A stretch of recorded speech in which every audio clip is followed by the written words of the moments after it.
Good morning.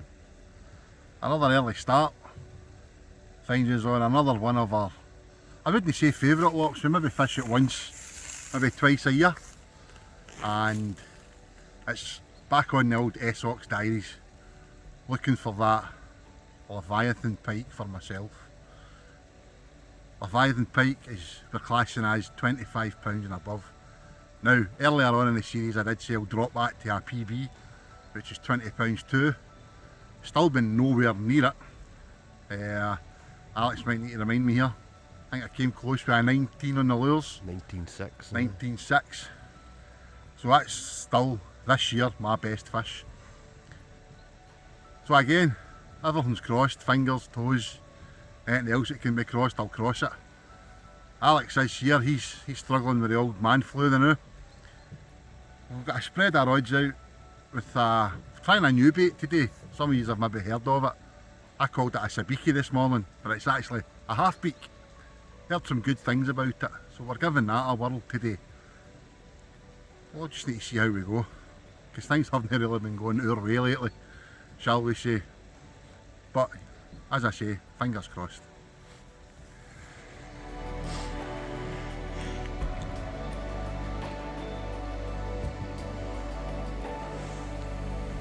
False alarm.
You have some interest.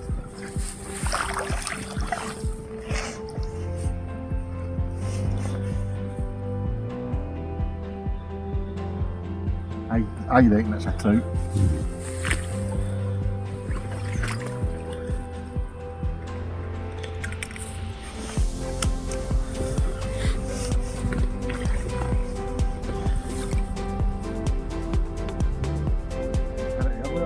Yeah, I don't know.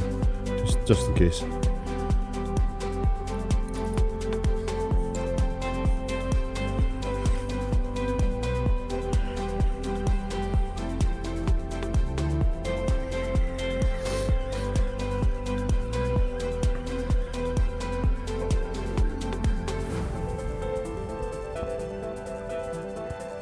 I reckon a trouter. It's mark at all on it. Well, at least it was some sort of action.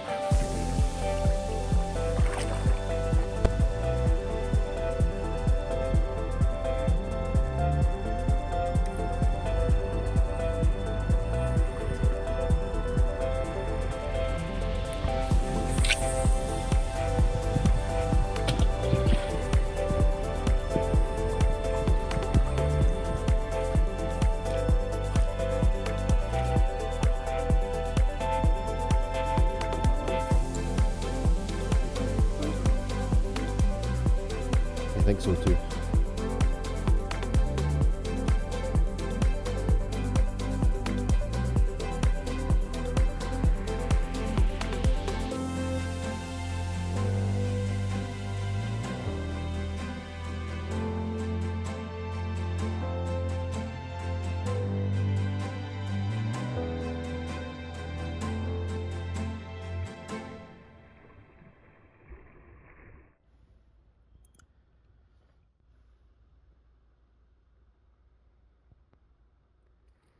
Well, the baits have been out for a while. My middle rod was getting, it looked, I think, well, I don't think we know it was trout. just playing a bit with the bait and nosing it, whatever you want to call it. But rebaited all 3 rods there, put a herring on one and the 2 mackerel heads of the whole mackerel that were halved earlier on. Recast them back out. But aye, if ever there's a blank staring you right in the face, I think this might be it. Oh.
Well, it's the midday report and there is absolutely hee-haw, as they say in Scotland.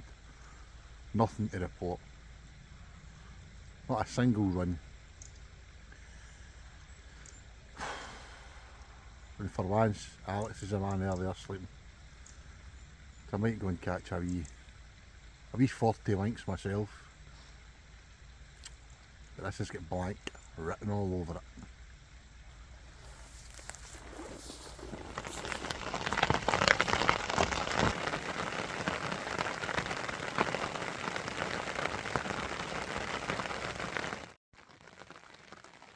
Well, I don't know how you other boys and girls are finding the weather forecast, but the Met Office app that we're using, it's meant to be dry today. Hopefully it's right now that it's to stop around about 11 o'clock, which is about a couple of hours from now. But I think we'll be stuck in the bivvy by the looks of it. Alex slipped up off his seat there. No. So let's see what the day brings. The old asthma's playing up, so excuse the coughing from time to time.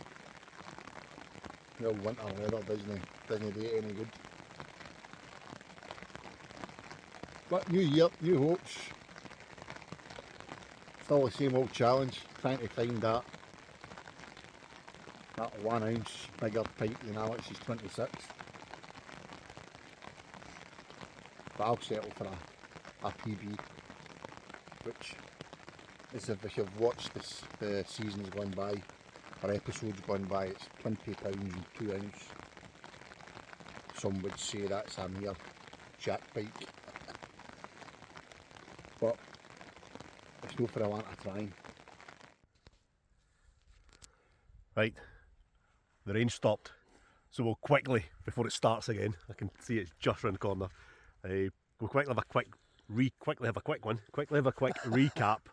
of that horrendous session that we started this video on. That is the first complete and utter blank of this winter where neither of us have caught a fish. There's been a few sessions where I've not caught anything. I'm getting used to it now.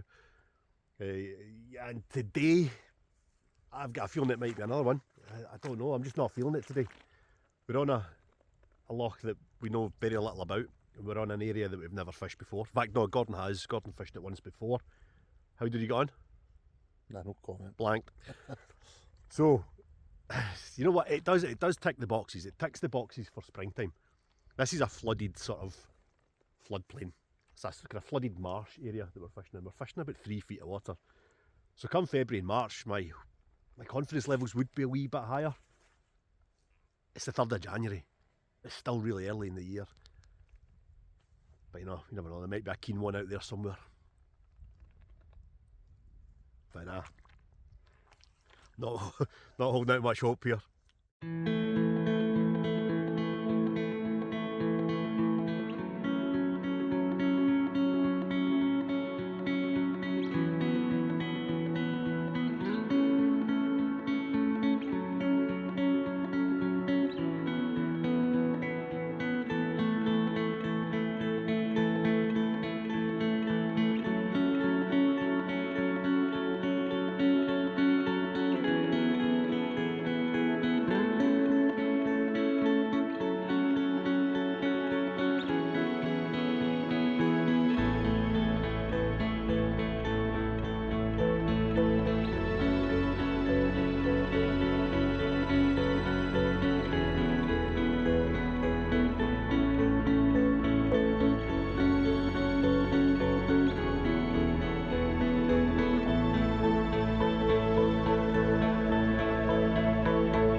That dropped back there, nothing happened.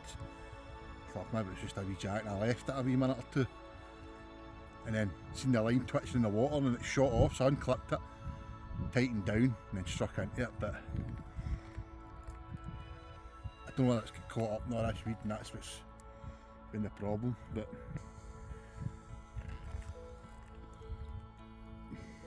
definitely the hood of the bait anyway. We've got a fresh bait on there and get it straight back out. Well, at least that gives us a bit of hope.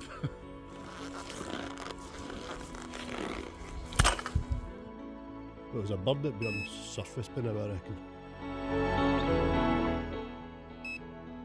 See something. Seen something moving. I thought as much.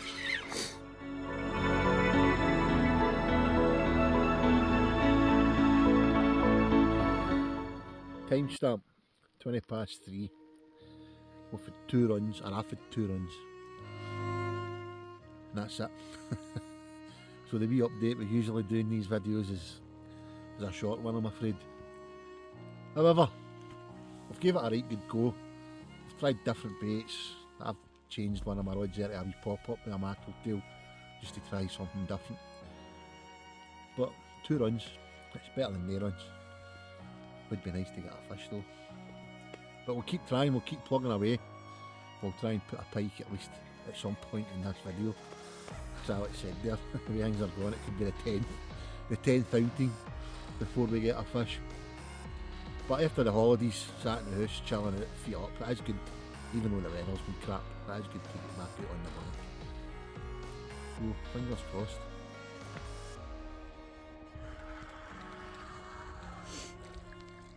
Oh, for Christ's sakes. Need the net for that.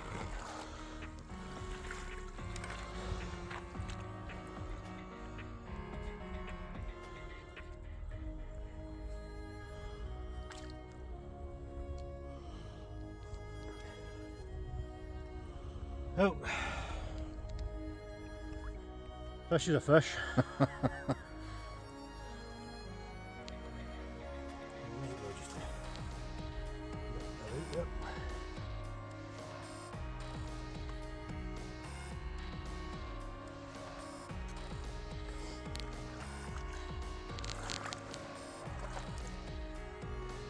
little blank saver.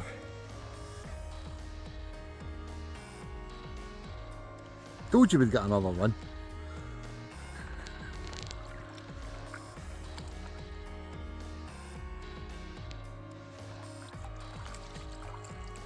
And away.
Here we go again.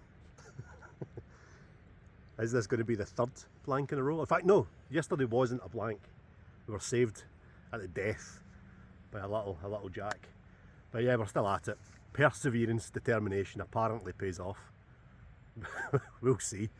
But we're back at an area that we fished back in November. And Gordon got a couple of small fish back then. Needless to say, I didn't catch a single thing.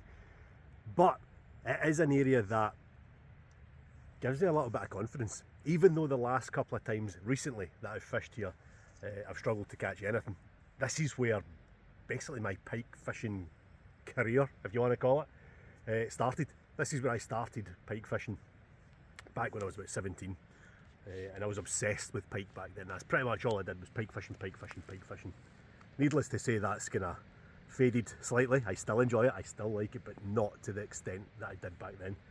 But yeah, I've had some cracking fish from here. My first 20 came from here. Maybe pop up a wee picture if I can find it. It might be in black and white, but we'll see if we can find that. And I've had numerous 20s since.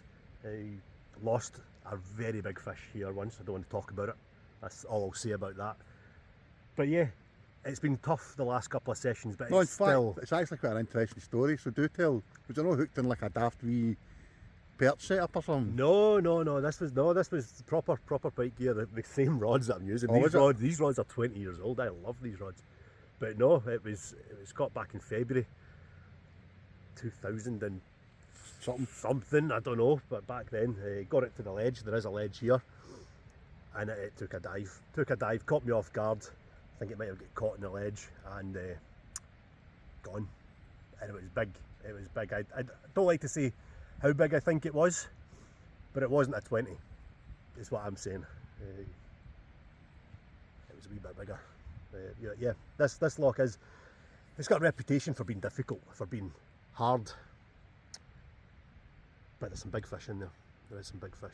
And yeah, it still gives me confidence every time I come down here, even though the last couple of sessions have been absolute garbage. But yeah, it's a much better morning than yesterday. It's lovely. We stayed dry, which is nice. I'm not sure how long it'll last, but surely this time.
I am not feeling this today. Not been feeling this for a while. This is, I think, the worst run I've ever had in my fishing life. It's demoralising. It's really tough. Don't think I've had so many blanks in a row. And I'm just struggling to get a wee bit excited about any of it just now. But I suppose that is fishing. Comes with ups and downs, and you need to kind of ride out the rough days, but nah, not feeling this today. Just want to get lunch on, really. At least I've got that to look forward to. There you go, that's the way it goes.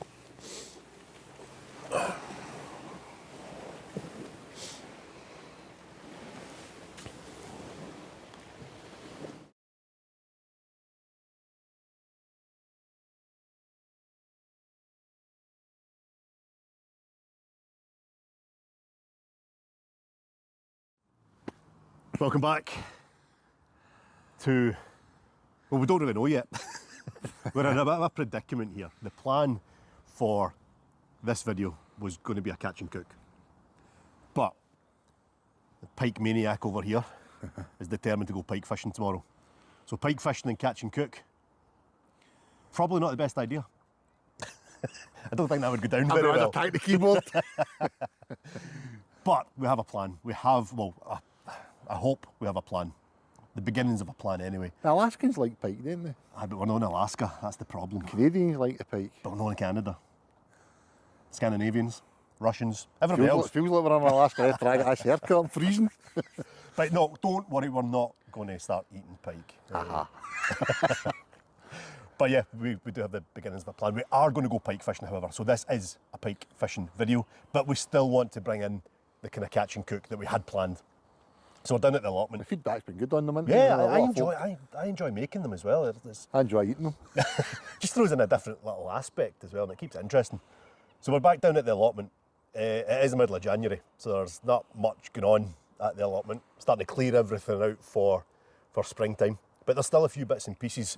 So I think what we'll do is we'll have a wee rummage, see if we can come up with something from here, and we'll cook that up tomorrow while we're pike fishing. Gives you something to do in your pike fishing. Aye, because we're not going to catch any fish. The way I've been going, there ain't no chance I'm catching a fish tomorrow. I've got a couple of secret weapons for tomorrow. All right. I've been doing a bit of research. Can't wait to see what that is. But aye. Involves crabs. Ah, right. I know what it is. But aye, let's see if we can scrape together something that will give me something to do tomorrow. So like I said, mid-January, there's not much going on here. It's a bit of a stage now, but I'm sure we can pull something out of here. In this proper winter veg.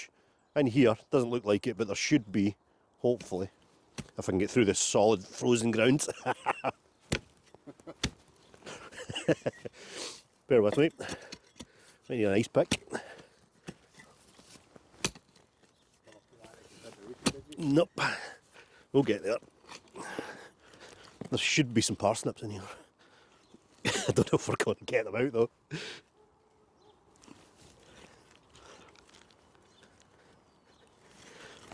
Hey. Right, we'll come back to them.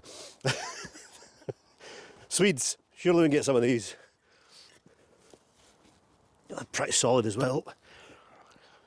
It has been down to -9 lately, overnight. And see, to be fair, these are just what's left of the Swedes, and they're not the greatest. But hey, middle of January, we'll take what we can get. So we've got some of those. We'll be able to do something with these. And then again, some more winter veg with kale. The kale's still looking reasonable. We're going to have a look at that. And then we'll come back to these.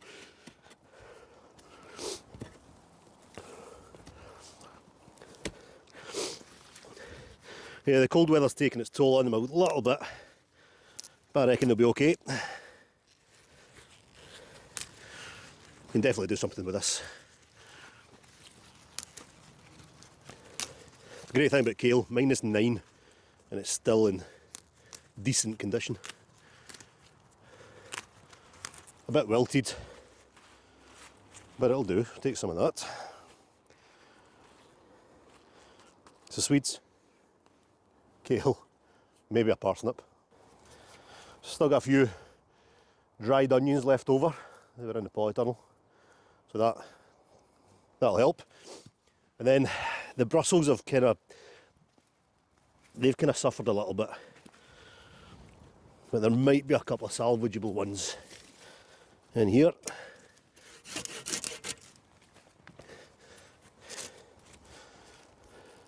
A couple of these on the top can be cleaned up, stripped off. They feel pretty firm. I reckon we can use those. So apart from the parsnips and the leeks that are entombed, never to be cut free, we've got, well, we don't have much. Let's go and have a look. Right, we might struggle here.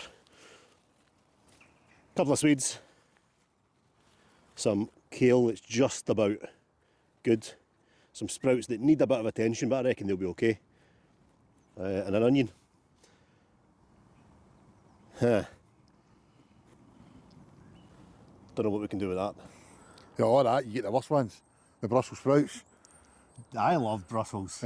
Don't know about these ones, they look a bit rough.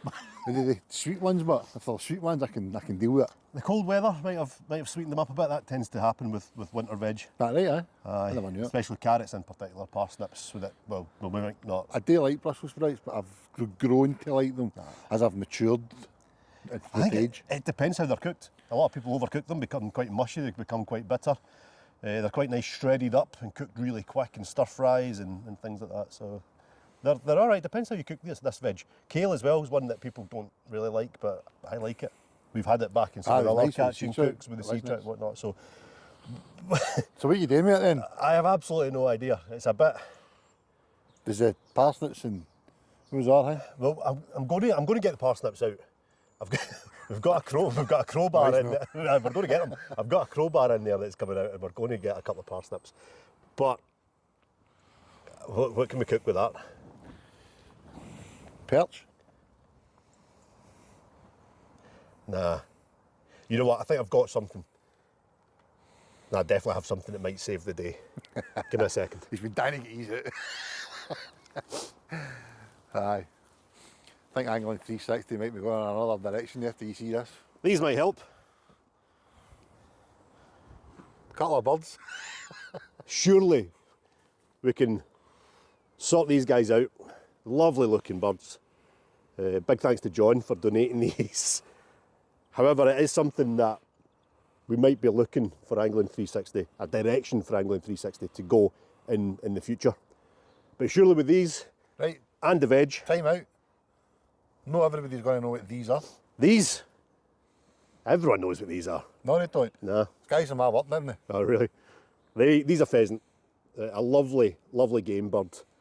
And tell the good peoples of Angling 360 YouTube, Yep. I only just found out recently that they're no native to Scotland They're, either. nah, they're not. They're introduced for shooting. That's why they're here. They were brought over from China. I'm sure it's China. Hundreds of years ago. For sport and for the table. There you go. But yeah, they're stunning looking birds. Most people that are out and about.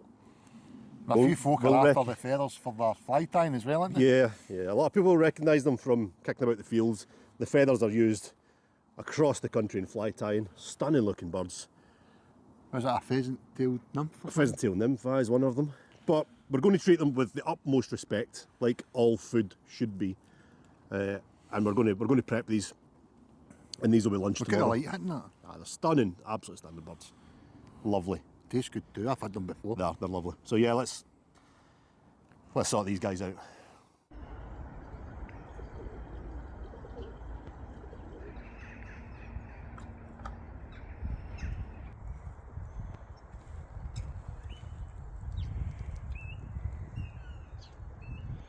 Right now, I am absolutely no expert at this, at prepping these birds, but We were given 4 birds. I had a wee experimental sort of plucking session, so to speak, through the week. And it turned out all right. So I'm going to talk you through how I would do it. It's probably not the right way. I'm, like I said, no expert.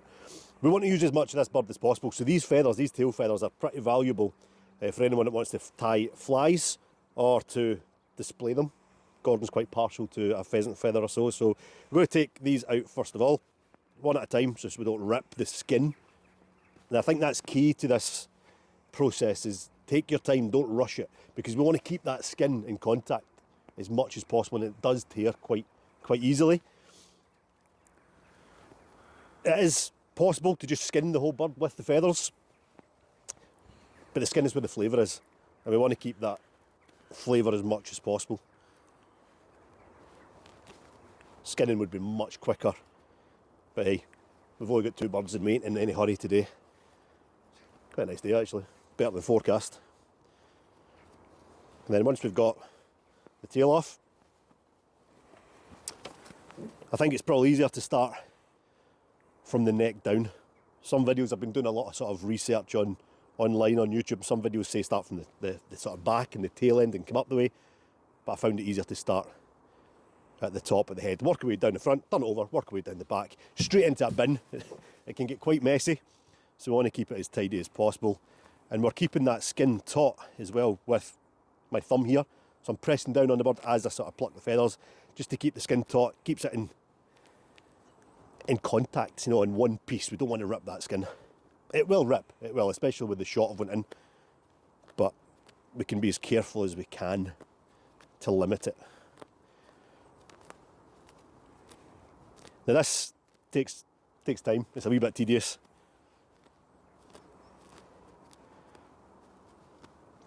But we'll get Gordon in, he can do the other one. A wee competition, see who gets the best end result bird. I like a bit of competition. But yeah, we'll work our way through this. And then we'll take the wings off, take the head off, take the feet off, and hopefully by the end of this we'll have 2 perfectly prepared pheasant.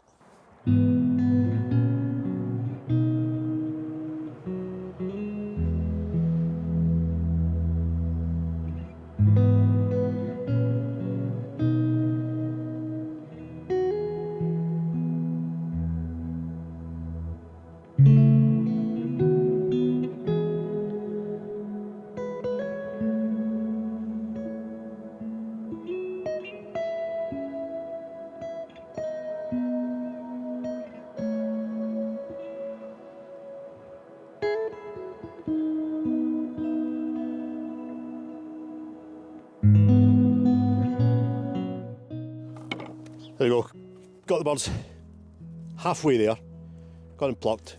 Just need to take the wings off, take the head off, take the feet off, and then we'll clean them up a wee bit more and take it from there. You see here, this wing's already been broken, it's obviously that's taken a shot. So ideally we'd be looking for this joint here. We're looking to break the wings off at that joint, but it's not going to happen with this one. So just take a slice through here. Take a slice through the top. And we should be able to take that off like that. Again, a lot of fly tires, we'll keep the wings for the feathers. In fact, we'll keep them as well. Keep them over there. I think this wing's better condition. We can actually find the joint that we're looking for, which is here. That's the sort of upper. We're going to keep this bit attached. We'll clean it up in a little bit. But just again, slicing the top down to the joint.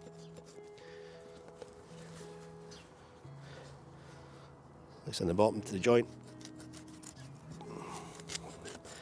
And we should be able just to crack that off.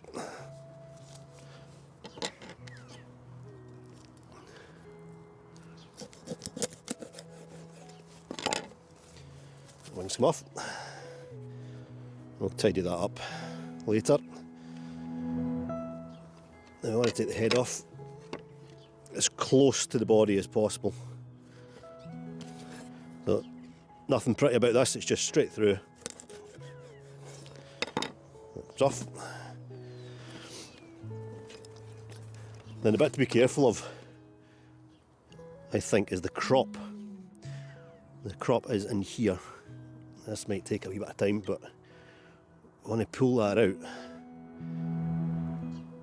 without damaging too much of the skin. And a bit I call the corn.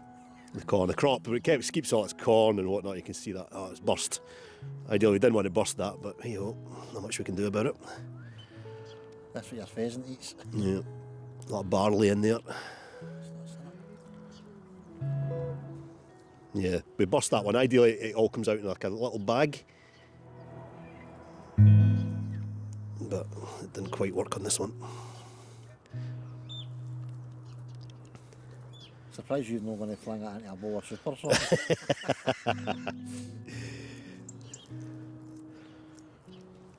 So basically the bird keeps it in this little pouch here until it needs to digest it. We'll give that a clean up later on.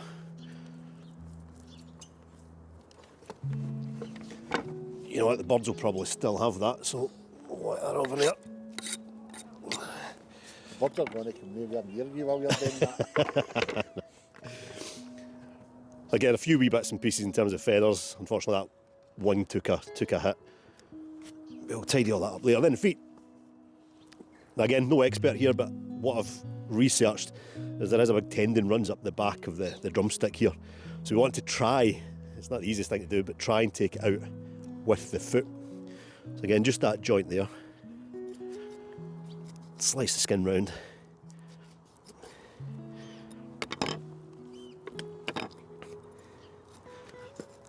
And then just snap the leg back the way. And it should hopefully come out with the tendons. So that worked all right. It's mad. We'll do the same with other ones. Again, tidy that up. Leave the little joint proud. I think in cookery terms they call it French dressed, I think. They do it with the wings as well, and it gives you like a drumstick handle almost.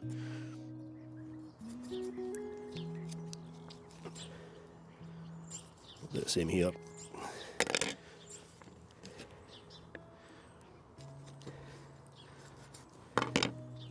Snap it back. Tendons should come out. There we go.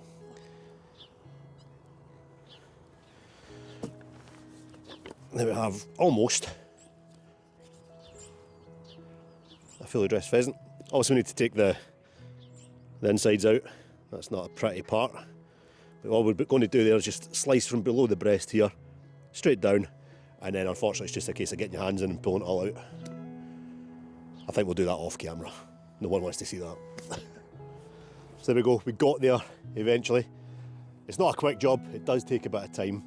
Plucked them, cleaned them up, and now, yeah, we've got the finished, almost finished product. Now, if we were going to keep these as a whole bird for roasting, you would need to tidy up the rest of the feathers here, take off some of the fat and tidy up a little bit more. However, with these ones, I think we're going to break them up. We're going to break them up into legs and thighs, maybe keep it as a crown, but possibly take the breasts off and try as much as possible to keep that skin intact, which might be easier said than done.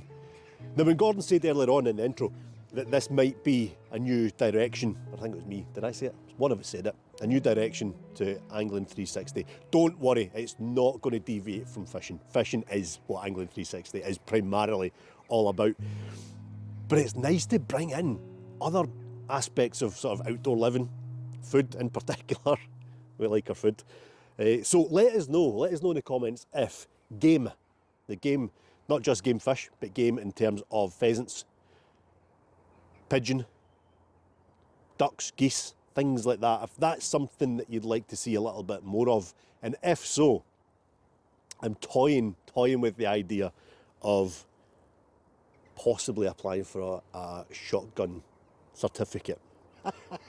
Possibly. I'm thinking about it because this is something that I'd really like to give a go, and I think Gordon's quite keen on the idea as well. But it is all about fishing. Fishing is what Angling 360 is all about, and the pike is coming. So if you're interested in game, let us know. Put it in the comments. If you're not, feel free to skip this bit and go straight to the pike fishing. That is an option. But yeah, let's get these broken up into bits and we'll get on with the fishing. Getting there. There we go. Portioned up. Now the skin is a little bit ripped on this. I think this one's Gordon's, to be fair. Yep, sorry. So 2 legs. That's lunch tomorrow. I'm going to take the legs off this one as well, and we'll have these for lunch tomorrow. And I've just kept it as a crown. You could take the breast off them, the individual breasts, but that can be roasted. It can be covered in bacon, streaky bacon over the top, basted with fat or oil or something, butter. That's what I'm doing Sunday. You can take that one, right? Let's do the same with this one. So yeah, this one here, this is going to be difficult because this bird's taking a shot to the thigh, so I'm not sure how that's going to work out. It looks a bit mangled, but we'll give it a go. Trying to keep the skin on as much as possible, so slice along that skin. Try and separate the thigh from the rest of the body.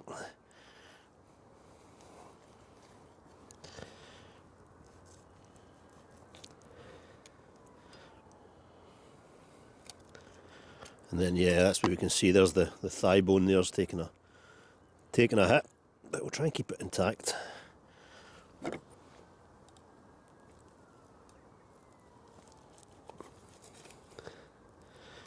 I'm just cutting down to the thigh joint, that ball and socket joint, which is there, and just give this a bit of a done. Easier said than done.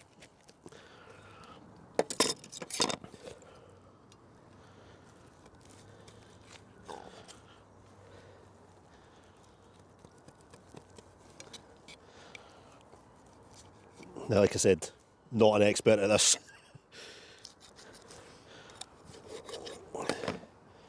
But there we go. Nice bit of thigh meat. Drumstick attached. There will be some shot in there, I'm sure. So I need to be careful with that. But yeah. Do the same with the other one. This one should be a little bit easier.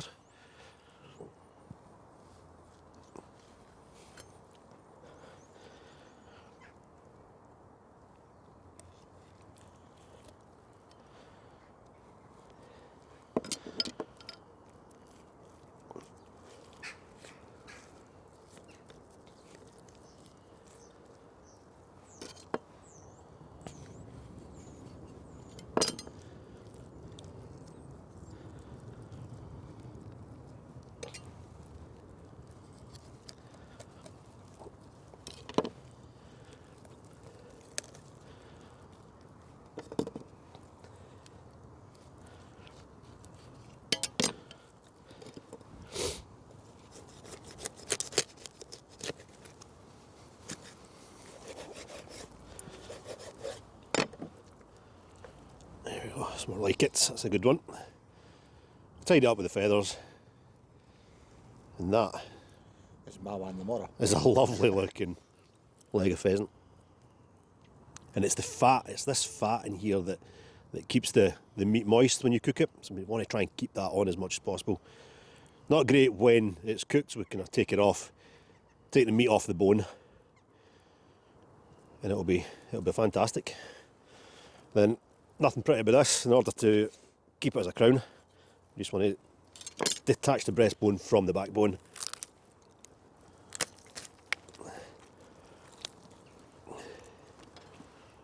Going to keep the wings attached, although the wings are a bit mangled on this. Pretty cold hands here, struggling a wee bit. It's cold. It's cold, isn't it?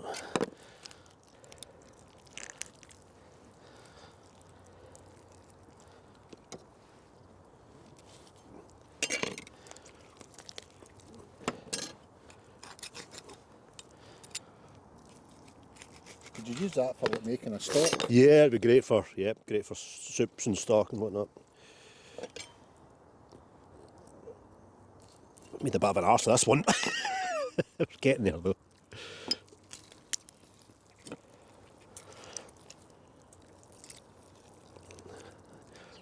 Yeah, I think this one's taken a heavy hit with the shotgun, so It's all broken up.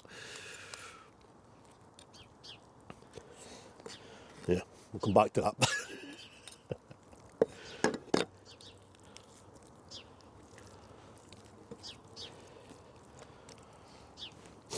Yeah, it would be alright for stock, but it's a bit minging, so we'll leave that for the fox.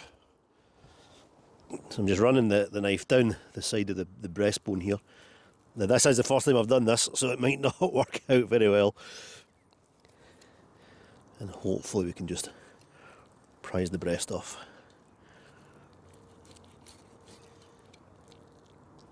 Be a wishbone up here somewhere as well, but I think that's taken a hit.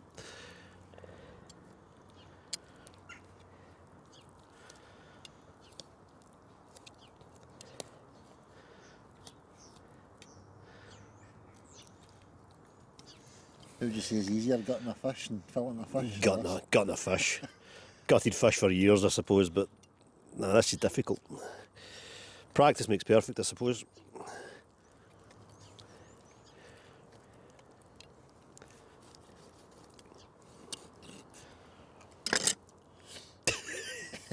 That is a riot. Nah, you know what? I'm going to need to take the skin off this one to see what I'm doing. But there's a, Yeah, you can see it's taken a absolute... you can class that as a poor shot to the person that shot it.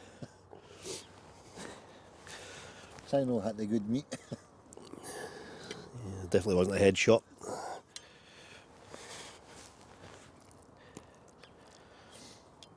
I think what these videos are doing, Alex, is basically showing that we ain't any experts. Nah, definitely not with this. Anyway. I'm But taking it's the money also off it. showing that people know that your meat just doesn't appear on the supermarket shelf. Well, this is, whether it's a wild bird or a, is it factory reared or whatever you want to call it. Well, this process has to happen. And it also shows that don't be afraid to give it a go. You might make an arse of it, but give it a go anyway. I'm just going to take the skin off. I see, I dabbled in this many years ago and tried all this before, and I have to admit that the meat is unbelievably tasty, and the patty that I made off it as well was... I'm starting to salivate here. Some good tasty meat.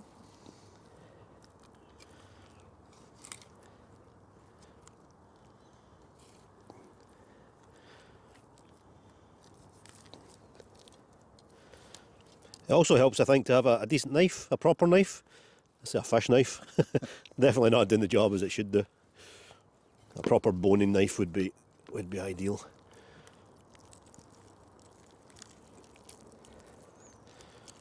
There's a sort of the mini fillet. If you ever go to KFC, you can get mini fillets. That's what it is there. Tasty bit of meat, so we'll keep it.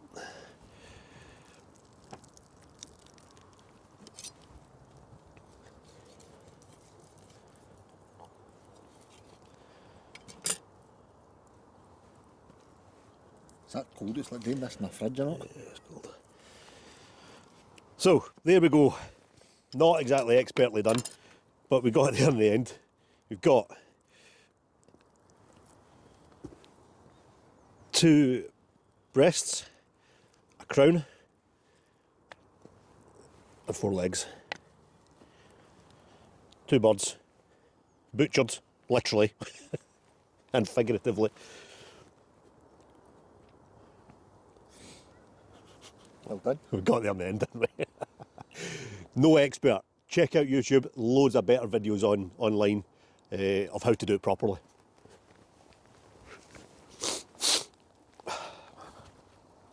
Well, it was a first time effort. I thought I'd done not too bad.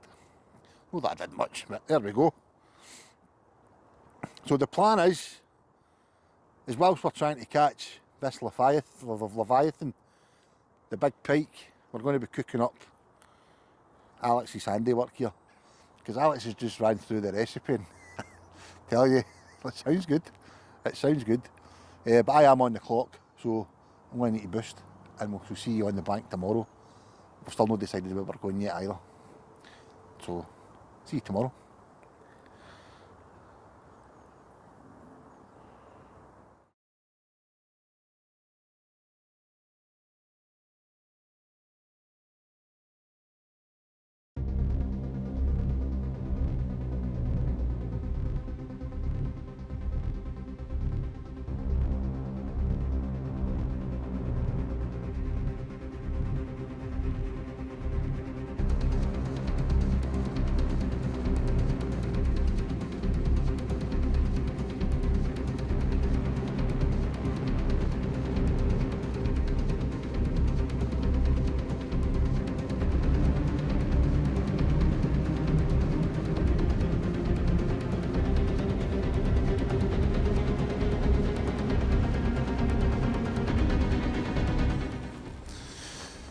Well, I've just been up to check the spot we'd planned to fish when we were preparing the pheasant yesterday, but unfortunately it's over there and we can't get to it.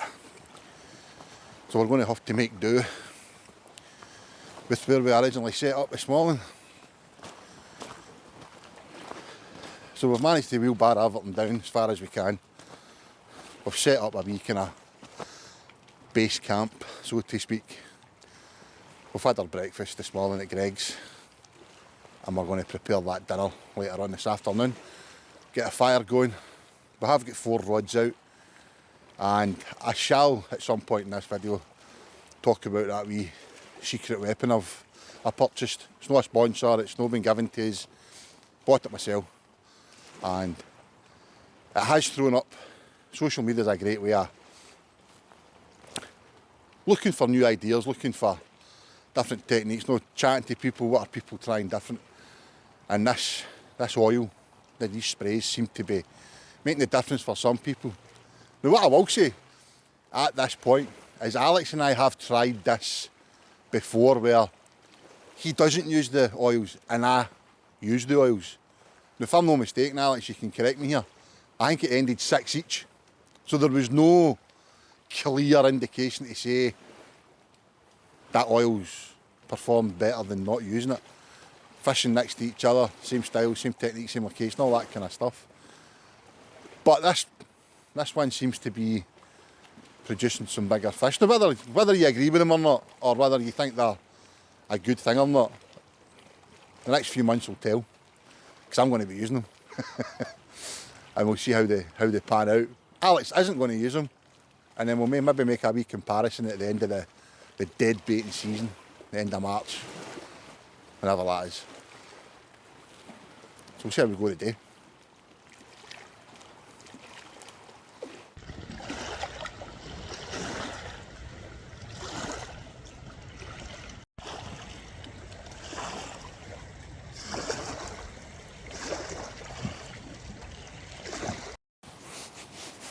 So I mentioned earlier on there that I'm going to try this new oils, and we're going to try a comparison. So the oils that decided to buy, it was everybody's probably seen the fish that the guy called Jerry caught, and it was like £39 odd. It was just shy of that £40, an unbelievable fish. And I've been kind of looking at this oil and spray from afar on social media, and I seen that fish and I thought, do you know something? The way our fishing's been going, especially the pike fishing, it's just been a bit of a lull, and I thought, you know something, I'm going to give that a try. Why not? Do you know what I mean? Sometimes you just need to try something different. And this is the range here. I just went, I nearly said something I shouldn't there, but I just went all in and just bought all variations. But the one that seems to be the buzz one now is this one, King Crab. And I got some baits delivered yesterday. They were a wee bit soft, so I took that opportunity before putting them in the freezer and injected them all whilst they were still in the packaging. Now when you buy that range, it comes, in my opinion, these come with needles that are far better than any other ones I've bought. They're really strong needles. Pretty handy. Not that they're pretty handy, you need them to put the oil in. And it comes with these sprays. for dyeing the baits, if you like to dye your baits. Again, Alex is never a fan. I've bought dyed baits in the past, but now we've got the option to try different things and just see if anything works. Just as a tip, don't do what I done when I come in for work and take that out, because see that wee bit, it sprung back on me and had dye all over me. And I didn't smell cigarette for a while, so just be careful of that. But as I say, we're no sponsored by them, we're no plugging them, just showing you what we're using. There are other oils out there if you care to try them, one of them ones. But just thought we'd let you know what we're trying. And as I say, we're going to see how the comparison works out come the end of the dead baiting season. As it stands just now, we've not one single beep in the alarms. So probably in the wrong spot. But drop it in the comments to maybe spark a conversation. I did on my Facebook the other night. What's your thoughts on them? Do you know what I mean? Do they make a difference? Is it a gimmick? Alex thinks it's a gimmick. I think there might be something in it. Who knows? But we'll give it a go. We'll see what happens. So that was the secret sauce and the crab sauce and the sprays. We'll give that a go. See what happens.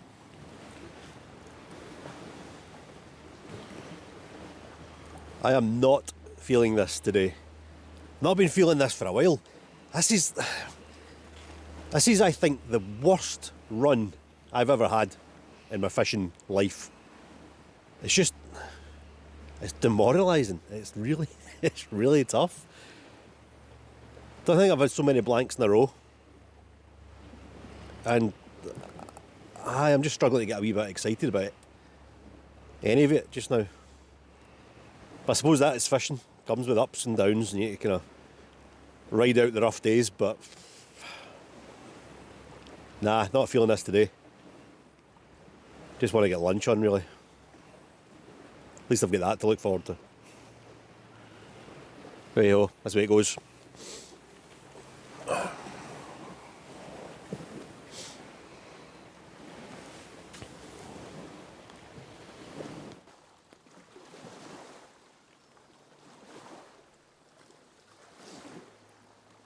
We've got a run. Was not expecting that today.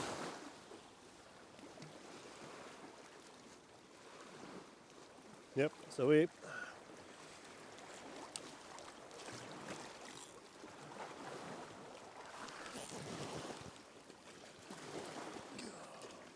we're in.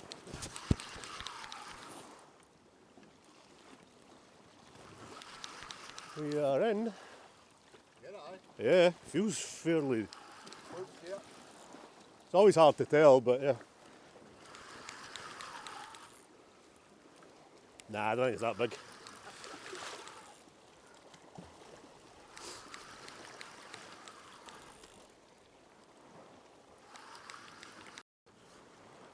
Yeah, I don't think it's overly big. Nah, it's just a wee one. Is that using it? You want to grab it? Let's see how he's hooked.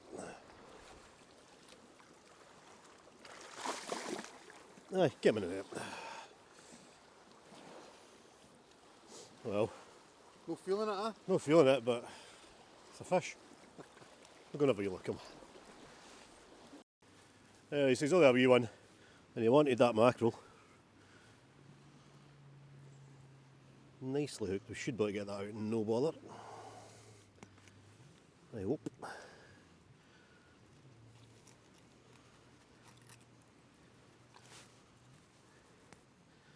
Really important to hold these fish quite firmly.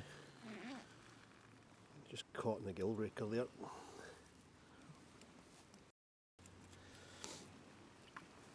There we go. Eventually. There we go. He's really small. Wee skinny guy. So we'll get him back pretty quickly. But hey, it's a fish and it's more than I've managed on the last few sessions. Let's get back. There we go. It's a windy all day, those waves are crashing in.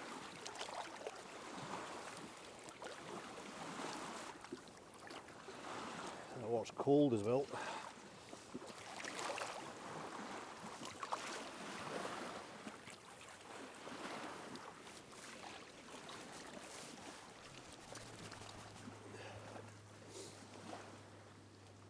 The wrong way.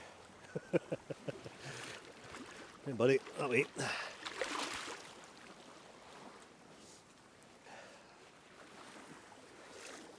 Not a drop of oil.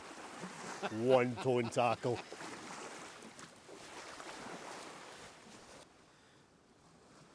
So that wee fish really wanted that bait.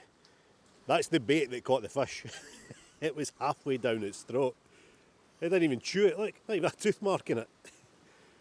But when we've got the bait out, I'm just going to chuck that one back. There's no point in rebaiting, that's perfectly good bait. And the way we hook the bait's very, very simple. Tail root and flank. So tail root is the top treble and the flank or the back is the bottom. And when it says tail root, it means that flat bone right at the very top, or right at the very bottom of the fish, right at the tail. If you hook it in here, which I've seen a lot of people do, and at the actual wrist of the tail, you risk breaking the vertebrae that holds the whole fish together. Right in the very end, it doesn't look awfully strong, but that is the strongest part of the whole backbone of the fish.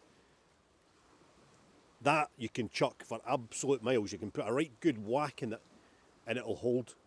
Whereas if you use the actual wrist of the tail, it has a tendency to break.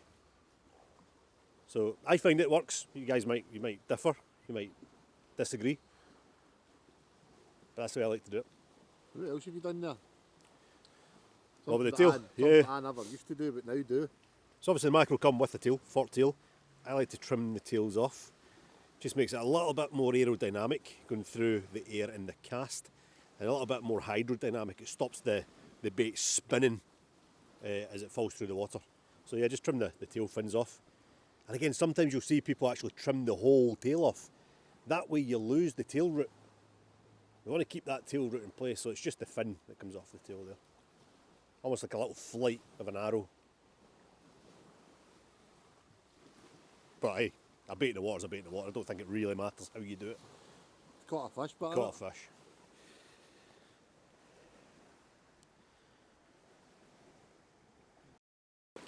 feeding time.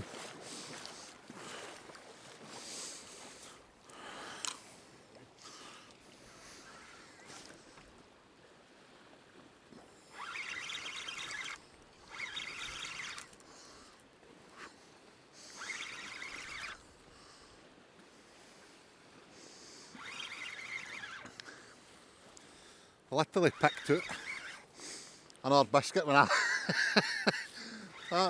took a wee bite of that biscuit and Alex got a run.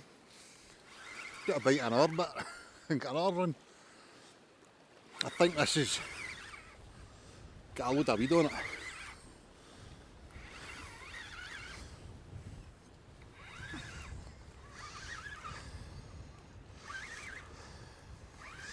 Feels tiny.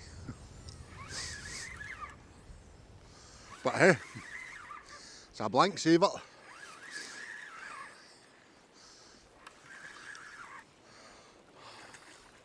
The height of nonsense that one.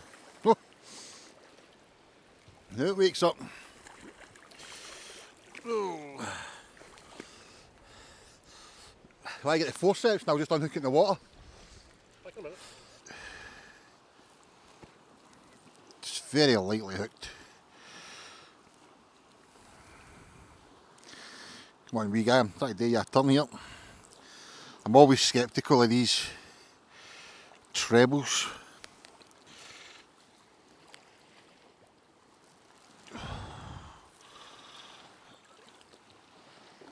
Especially with the weird fish. Because they can be a bit lively. There we go.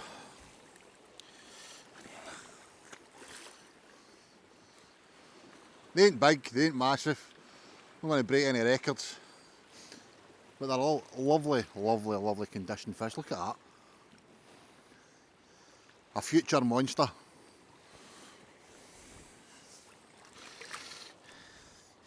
Probably bolt away straight away.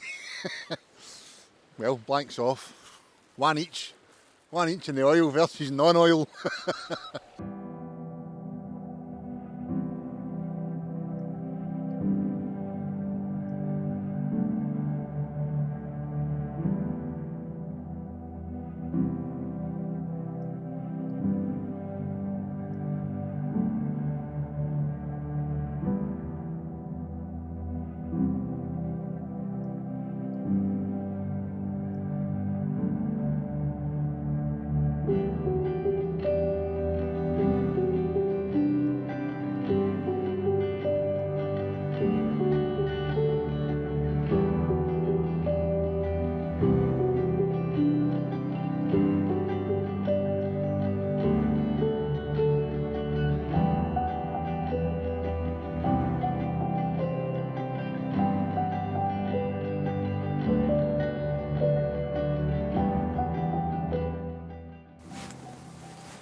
Right, so it's a bit wild out there.